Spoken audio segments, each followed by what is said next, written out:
जीवन, कर्म, सकारात्मक सोच, शांति, सत्य और सफलता पर छवियों के साथ सर्वश्रेष्ठ भगवद गीता संदेश, उद्धरण, स्थिति और विचार। श्री कृष्ण के अनमोल सुविचार। भगवान कृष्ण को भगवान विष्णु के 8वें अवतार के रूप में और अपने आप में सर्वोच्च भगवान के रूप में पूजा जाता है। वह करुणा, कोमलता, प्रेम के देवता हैं और भारतीय देवताओं में सबसे लोकप्रिय और व्यापक रूप से पूजनीय हैं। उन्होंने हमें जीवन, प्रेम, खुशी, धर्म, मोक्ष, मुक्ति, भक्ति, योग, ध्यान, धर्म, सत्य के बारे में सब कुछ सिखाया। आइए जानते हैं श्री कृष्ण के श्री मुख से निकले कुछ अनमोल वचनों को। वह सब कुछ करो जो तुम्हें करना है, लेकिन लालच से नहीं, अहंकार से नहीं, वासना से नहीं, ईर्ष्या से नहीं, बल्कि प्रेम, करुणा, नम्रता और भक्ति के साथ। भगवान श्री कृष्ण इस अनमोल वचन के माध्यम से कार्य करने की नियत का उल्लेख करते हैं। जब किसी भी कार्य करने में अगर लालच होगा, बेईमानी होगी, जलन होगी, तो वो काम न तो सही होगा और न ही उसके परिणाम फलदायी होंगे। इसके अतिरिक्त जिस कार्य को हम पूरे मन से प्रेम पूर्वक करेंगे, तो वो न सिर्फ हमारे लिए बल्कि समाज के लिए भी हितप्रद होगा। नरक के 3 द्वार हैं, काम, क्रोध और लोभ। जो व्यक्ति कामी प्रवृत्ति का होता हो, जिसके मन में लोभ होता है और जो अत्यधिक क्रोधी स्वभाव का होता है, उसके लिए नरक के द्वार सदैव खुले होते हैं। अर्थात ऐसे व्यक्ति को तो सिर्फ नरक में ही जगह मिलती है। मैं ही सृष्टि का आदि, मध्य और अंत हूँ। भगवान श्री कृष्ण ही इस सृष्टि के पालनहार है। वही इस भगवान श्री कृष्ण ही इस सृष्टि के पालनहार है। वही इस संसार की शुरुआत थे, वही मध्य और वही अंत होंगे। जो आप जो चाहते हैं उसके लिए नहीं लड़ते हैं, तो जो खोया उसके लिए मत रो। मनुष्य सब कुछ चाहता है, पर सब कुछ उसे नहीं मिल सकता। आपको जो नहीं मिला उसके लिए पश्चाताप मत करो, और जो आपसे खो गया, जो आपसे अलग हो गया, उसके लिए निराश भी मत हो। मैं सभी प्राणियों के हृदय में स्थित आत्मा हूँ। मैं सभी प्राणियों का आदि, मध्य और अंत भी हूँ। हर व्यक्ति श्री कृष्ण से जुड़ा है और श्री कृष्ण हर व्यक्ति से जुड़े हैं।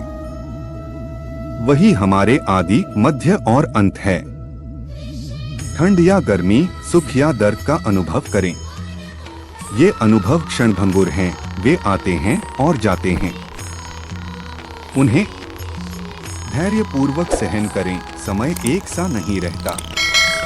आज दुख है तो कल सुख भी आएंगे, और सुख के बाद दुख भी आना स्वाभाविक है। आपको पूरे धैर्य और श्री कृष्ण पर विश्वास के साथ अपना जीवन निर्वाह करना चाहिए। सत्य कभी नष्ट नहीं हो सकता। अच्छा करने से नहीं डरना चाहिए।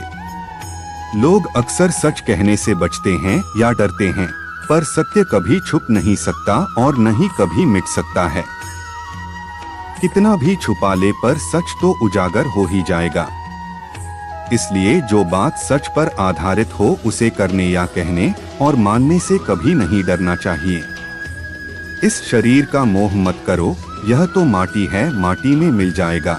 अमर तो आत्मा है, जो परमात्मा में मिल जाएगी। लोग अपने शरीर को सुंदर बनाने में लगे रहते हैं, पर आत्मा की सुंदरता शरीर की सुंदरता से कहीं ज्यादा महत्वपूर्ण है।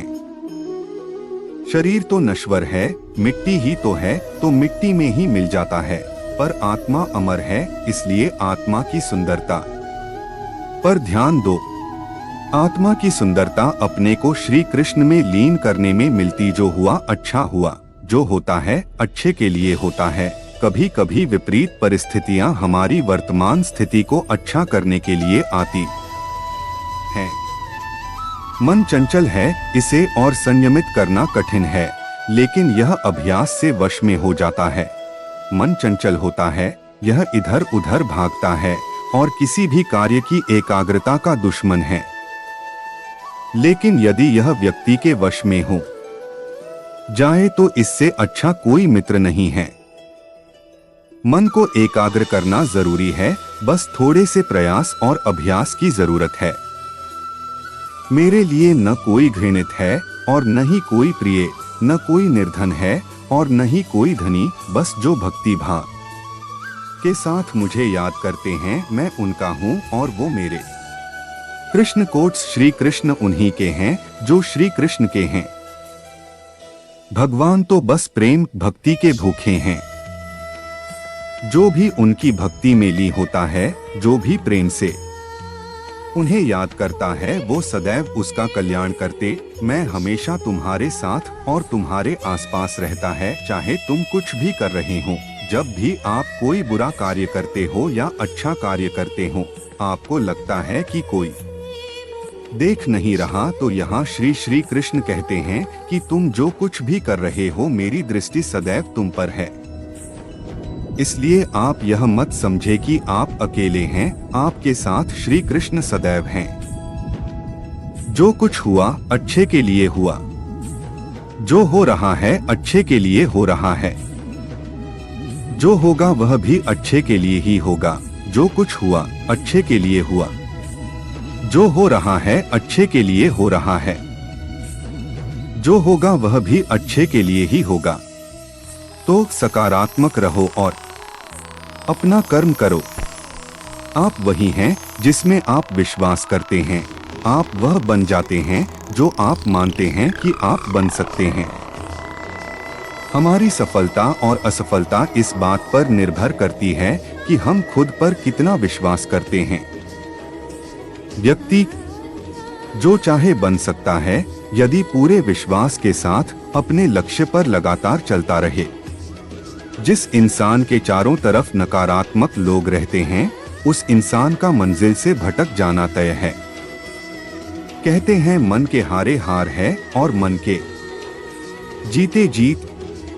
जिस प्रकार सकारात्मक विचारों से सफलता मिलती है, उसी प्रकार नकारात्मक विचार असफलता के मार्ग की ओर अग्रसर करते हैं। क्योंकि जैसा हम सोचते हैं, वैसे ही हम बनते जाते हैं और अपने विचारों के माध्यम से ही हमें नकारात्मक और सकारात्मक परिणाम मिलते हैं। अपने अनिवार्य कर्तव्य का पालन करें, क्योंकि क्रिया वास्तव में निष्क्रियता से बेहतर है।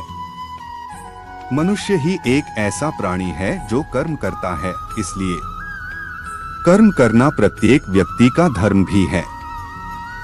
कर्म कार्य करने वाला व्यक्ति है कर्मवीर कहलाता है। इसलिए कार्य करते रहना खाली बैठे रहने से हमेशा बेहतर होता है। जहाँ भी सभी मनुष्यों के स्वामी कृष्ण हैं और जहाँ अर्जुन सर्वोच्च धनुर्धर हैं, वहाँ भी निश्चित रूप से ऐश्वर्य, विजय, असाधारण शक्ति और नैतिकता होगी। श्री प्रभुपाद भगवद गीता श्री कृष्ण विष्णु जी के 8वें अवतार, जगत के पालनहार और धनुर्धनों में श्रेष्ठ अर्जुन जहाँ होते हैं, वहाँ निश्चित ही विजय, असाधारण शक्ति और नैतिकता होती है। समय हमेशा चलता रहता है, कभी रुकता नहीं। यदि आज बुरा समय है तो कल अच्छा होगा। इसलिए आप बिना किसी स्वार्थ के सिर्फ कर्म कीजिए, फल समय खुद देगा। न तो समय